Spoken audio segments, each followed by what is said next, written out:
அண்மை செய்தி. கோயம்பேட்டில் இருந்தே ஆம்னி பேருந்துகளை இயக்குவோம் என ஆம்னி பேருந்து உரிமையாளர்கள் திட்டவட்டமாக தெரிவித்திருக்கின்றனர்.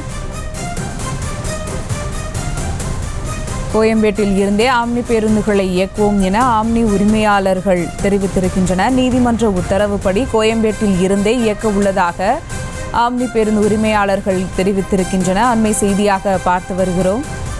இது குறித்த கூடுதல் தகவலோடு இணைகிறார் எமது செய்தியாளர் ஜெபர்சன். வணக்கம் ஜெபர்சன், விவரங்கள். ஆம்னி பேருந்துகள் சென்னை கோயம்பேட்டிலிருந்து இயங்காது என்று தொடர்ச்சியாக இங்கு ஒலிபெருக்கி மூலமாக அறிவிப்பானது வெளியிடப்பட்டுக் கொண்டிருக்கிறது. இந்த நிலையில் இங்கு சிஎம்டிஏ உறுப்பினர் செயலாளர் இந்துமதி உள்ளிட்ட அதிகாரிகள், அதே போல காவல்துறை உயர் அதிகாரிகளும் இந்த பகுதிக்கு வருகை தந்திருக்கிறார்கள். இங்கு இருக்கக்கூடிய பயணிகள் தற்போது குழப்பம் அடைந்திருக்கிறார்கள். இங்கிருந்து பேருந்துகள் புறப்படுமா அல்லது கிளாம்பாக்கத்திற்கு தான் செல்ல வேண்டுமா என்ற குழப்பமான சூழ்நிலையில் இங்கு நிற்கிறார்கள். 3-4 மணிக்கு புறப்பட வேண்டிய வாகனங்கள் இன்னும் புறப்படாமல் இருப்பதாக பயணிகள் குற்றச்சாட்டை முன்வைக்கிறார்கள்.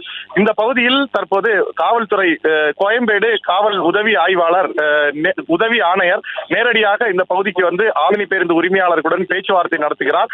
பேச்சுவார்த்தையின் போது அவர்கள் நீதிமன்ற உத்தரவு இருக்கிறது, எங்களை இங்கு பேருந்து நிலையத்தில் பயணிகளை ஏற்றிச் செல்வதற்கு தயவு செய்து எங்களை தடுக்காதீர்கள் என்று பேருந்து உரிமையாளர் சங்கத்தினர் கோரிக்கையை முன்வைத்தார்கள். முன்னதாகவே முன்பதிவு செய்யப்பட்டாயிற்று. அதன் காரணமாக பயணிகள் பெரிய அளவுக்கு பாதிக்கப்படுவார்கள் என்ற கோரிக்கையை முன்வைத்தார்கள். இது தொடர்பாக உயர் அதிகாரிகளிடம் பேசி நான் அடுத்த கட்ட தகவலை உங்களுக்கு கூறுகிறேன் என்று கூறிவிட்டு உதவி ஆணையர் அருண் இங்கிருந்து புறப்பட்டு விட்டார். தொடர்ந்து இந்த பகுதி ஒரு பதட்டமான ஒரு சூழல் உருவாகி இருக்கிறது. காரணம், நேரம் செல்ல செல்ல பயணிகள் அதிக அளவில் இங்கு வர தொடங்கி இருக்கிறார்கள். இங்கு இருக்கக்கூடிய ஆம்னி பேருந்து உரிமையாளர்கள், அதே போல ஆம்னி பேருந்துகளுடைய ஓட்டுநர்கள், இங்கு இருக்கக்கூடிய உதவியாளர்கள் என ஏராளமானோர் ஆங்காங்கே கூடி நிற்கிறார்கள். காவல்துறையை பொறுத்த அளவில் ஒரு 10க்கும் மேற்பட்ட போலீசார் மட்டுமே இங்கு இருக்கிறார்கள். அதிகாரிகள், சிஎம்டி அதிகாரிகள் ஏராளமானோர் இங்கு குவிந்திருக்கிறார்கள். பயணிகளும் வர தொடங்கி இருக்கிறார்கள்.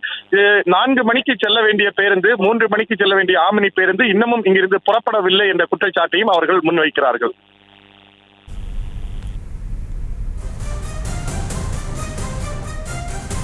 விவரங்களுக்கு நன்றி ஜெபர்சன். செய்திகளை உடனுக்குடனும் துல்லியமாகவும் தெரிந்து கொள்ள சப்ஸ்கிரைப் பண்ணுங்க.